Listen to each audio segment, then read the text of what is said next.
বাংলাদেশের চলচ্চিত্রে ইতিহাসে অন্যতম আবেদনময়ী ৯০ দশকের নায়িকা সাদিয়া পারভিন পপি।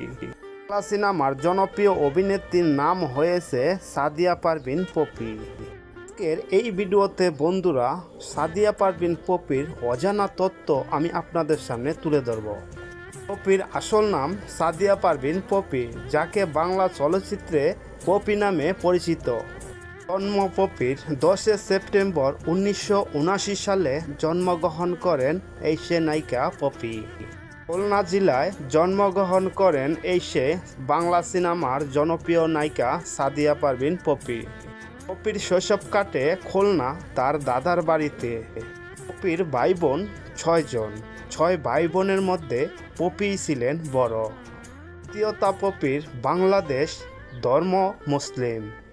পপি লেখাপড়া করেছেন খুলনা মনমোহন বিশ্ববিদ্যালয়ে। লেখাপড়া করেছেন এই সে বাংলার জনপ্রিয় নায়িকা সাদিয়া পারভিন পপি। পপির উচ্চতা 5 ফুট 8 ইঞ্চি। পপির পেশা মডেল ও চলচ্চিত্রে অভিনেত্রী এই সে বাংলার জনপ্রিয় নায়িকা পপির কর্মজীবন 1997 সালে বাংলা চলচ্চিত্রে আসেন এই সে নায়িকা পপি। বর্তমানে বাংলা সিনেমার জনপ্রিয় নায়িকা পপিকে এখন আর বাংলা সিনেমা এবং এফডিসিতে নতুন করে আর দেখা যায়নি। সময় বাংলা সিনেমাতে জনপ্রিয় লাভ